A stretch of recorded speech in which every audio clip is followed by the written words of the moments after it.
can give you easy marks if you are prepared for it. So on page 32, there's the leasing advantages and disadvantages. And I will just give you Cole's notes. Like I'll just give you a brief summary of pros and cons. If you want to know more, there's so much stuff on YouTube, right? So page 32, leasing advantages, disadvantages, bottom of 32. So I'll give you a couple here.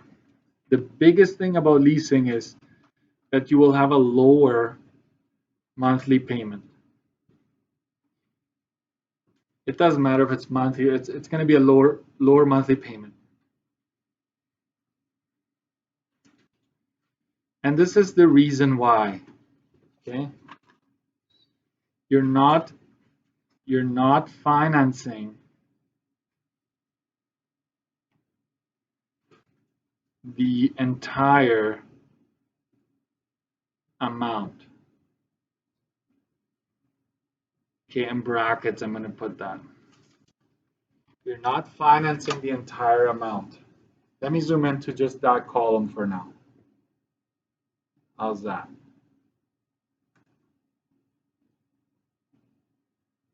Okay.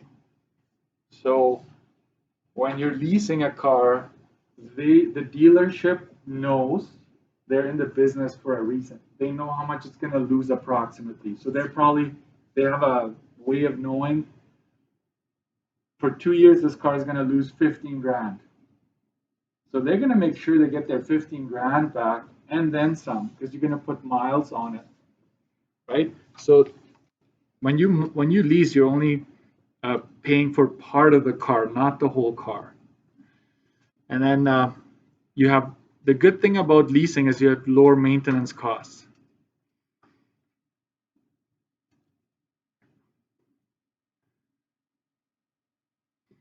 Most likely under warranty. For sure under warranty. If it's a brand new car these days, it will be. If you lease, you will have a safer vehicle, right? Because you have the latest safety features. But please don't use this one if I ask you what's an advantage of leasing as opposed to buying a brand new one. Would this one fly? It didn't. This one would not pertain because both are equally safe, right? If you lease a Toyota Highlander, if you buy it new or lease it, the safety is the same, right? Maintenance costs would be the same. The only one you could use there is the fact that leasing would give you a lower monthly payment. Okay, so you have to know when to pull which card, right? This is unique to leasing. Always drive a new car.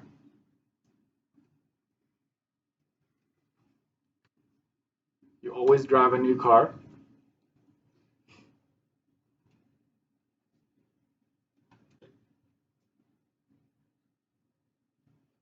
No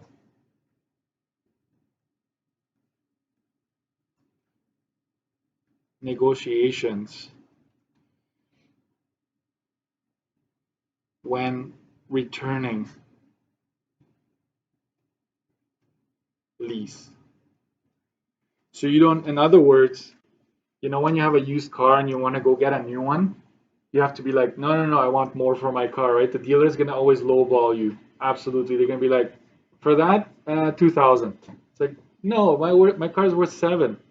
Okay, we'll go 3, right? Like they'll always lowball you.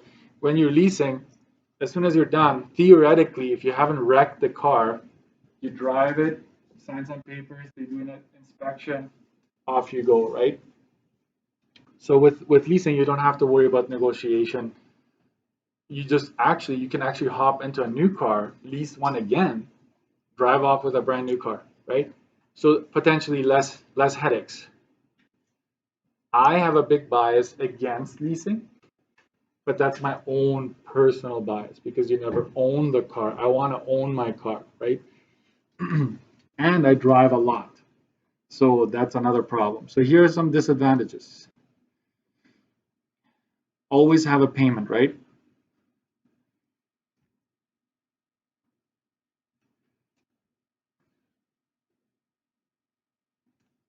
You will, oh, sorry. Move over there. You always have payments. They never stop. It's called the perpetual payment syndrome. You're always going to be used to having a payment. It never stops. Um, mileage charges, mileage restrictions. I will say that, right? There's an extra charge for driving above allowance. That's all I'm going to say there. Mileage restrictions. There's an extra charge for driving above allowance. They don't want you to put on hundreds of thousands of kilometers. If you're a businessman or salesperson, you're driving highway all the time, you're going to rack up miles in no time. They know that when you bring that back, people aren't going to want to pay the same amount. Even if it's a 2018, 2019, like if it has over 100,000, 200,000, that's a lot of kilometers. You cannot customize it. That would be a big deal for a lot of people, right?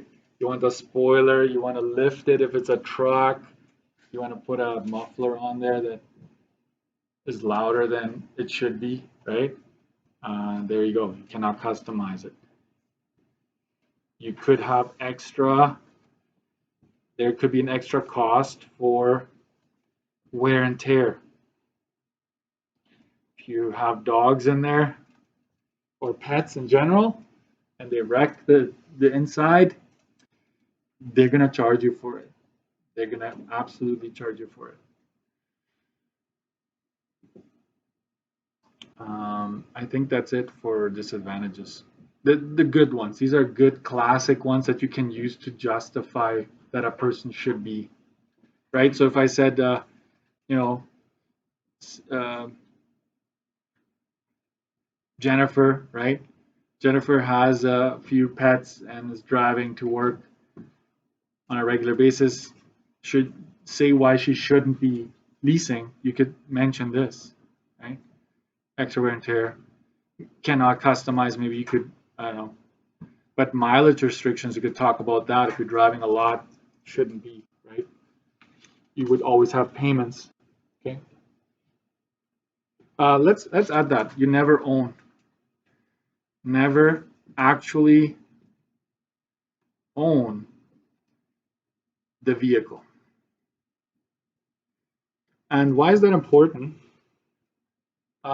Your banks, as you get older, you want loans. My bank always asks me, he's like, what kind of car do you have? What kind of car do you have? And you know why? Because that's collateral, right? Like if they give you money for, let's say, university and you don't pay, they can come and get the car and get their money back, right? So it's like an asset.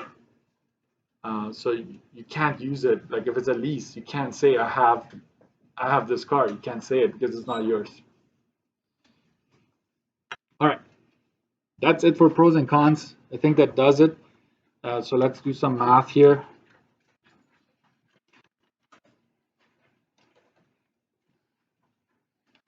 We have more than enough, I would say.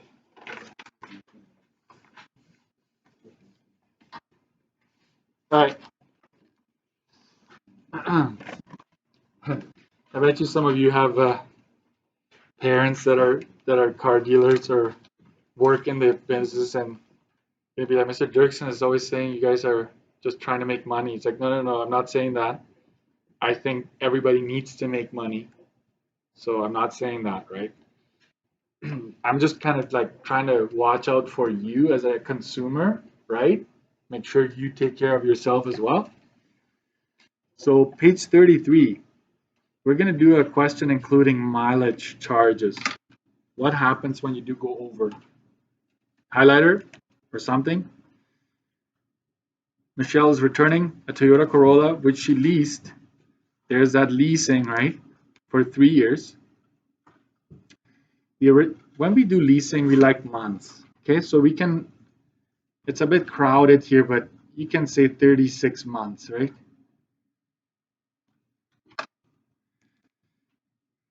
The original purchase price, which is basically the MSRP, is $24,000 before taxes. That's the original price, right? Michelle paid $310 plus tax, so that means that it's $310. You have to add taxes yet to actually really find out how much he was paying every month. There was a down payment of $4,000. Guaranteed residual value. That's a very important term there. The guaranteed residual value stated in the contract is $15,600 before tax. So that's basically saying right from the get-go, Michelle knew that when she returned, this is how much she would have to pay in order to actually own it. The lease agreement allows for 12,000 kilometers per year, and there's a 15 cents charge per kilometer if you're over the limit. The vehicle is returned with an odometer reading. That's like the little, right, the little clock that keeps adding the kilometers on your dashboard. And it's this much. A. This is a loaded question, by the way. I will not really do that very often, but I just want to have this one to have many, just draw all the questions from this one example. Calculate the total mileage charge after tax. Oh. I thought there was like a helicopter landing on our roof there, but it's just a snowblower. All right, mileage charge. First, we have to figure out kilometers over. This is straight from your formulas. We take what we actually drove minus, we multiply, I think it's kilometers. We are allowed 12,000 kilometers times 3 years. This is to figure out how many kilometers you're over. And I don't really care how you do this as long as you're able to calculate that. What's 3 times 12? 36,000, right? So you subtract that, right? 41,000. I know I should be able to do this without a calculator, but it's Friday, so I'm just going to take a pass on that, right? 5,200 kilometers.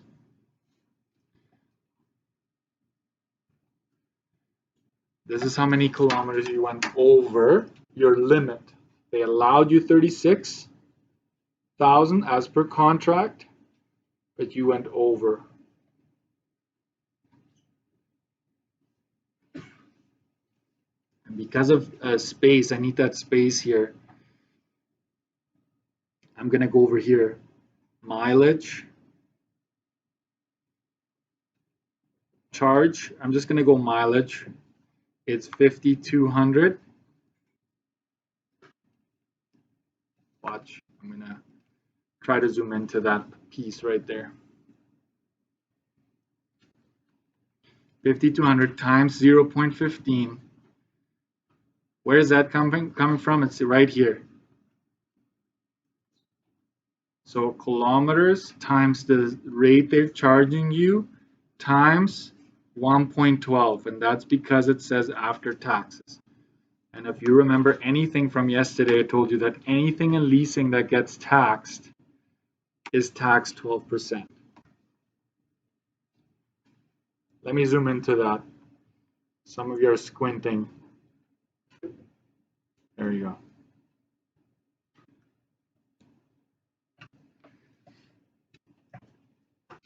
Kilometers driven times the rate times 1.12. You can do it all in one shot. And that gives you a dollar amount.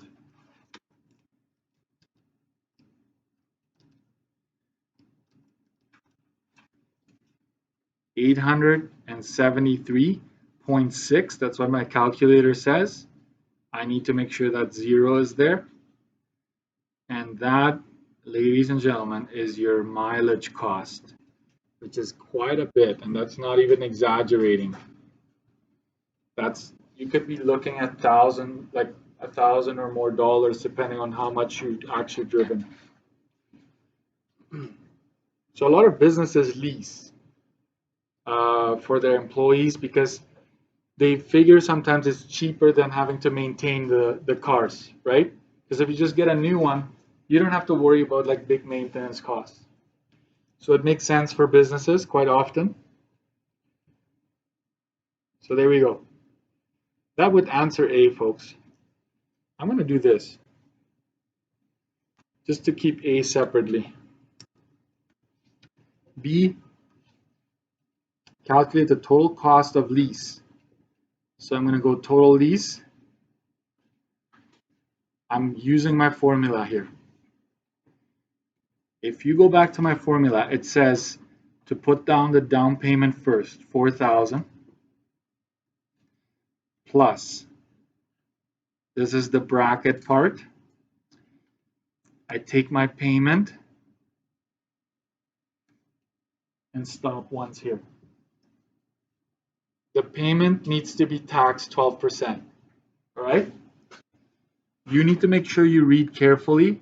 And in this case, the payment still needs taxes to be added because that's what this is referring to. So it says 310 plus tax. So we're going to do that. We're going to add taxes there. And then we multiply that by the number of months. In this case, it's 36 months. It's a 3-year lease, so 36 months. Plus, this is where I can get, this is probably where you might get it wrong if you use my formula. This right here, because this is already including taxes, right? I've done the tax part, right? So this is after tax. So I'm putting it down here. I'm not going to multiply it by 1.12 again because it's already taxed, okay? If for whatever reason you didn't do the 1.12 up here, then you just bring it down, then multiply by 1.12 here. So let's go ahead and do this. 4,000 plus 310 times 1.12 times 36. That's 12,499.20.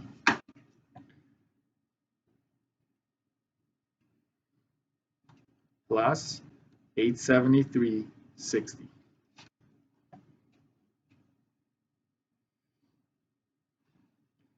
This is taxed. The down payment has never been taxed. It stayed the same. So now I'm going to go ahead and add it all up.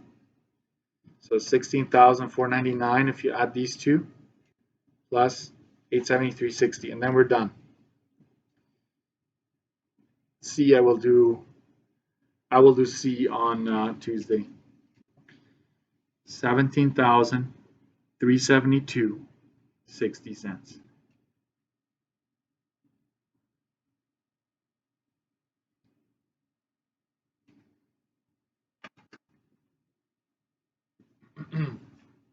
This is after tax. Okay. Can you just have an arrow going from the 873 straight down to here so that you know that we already taxed it up here? No need to double tax. Okay. So sometimes it's good to just, okay, I did some taxing here. I did some taxing there. So I'm taxing the things I'm supposed to. right? But I'm not taxing that down payment. Homework. Have a good long weekend.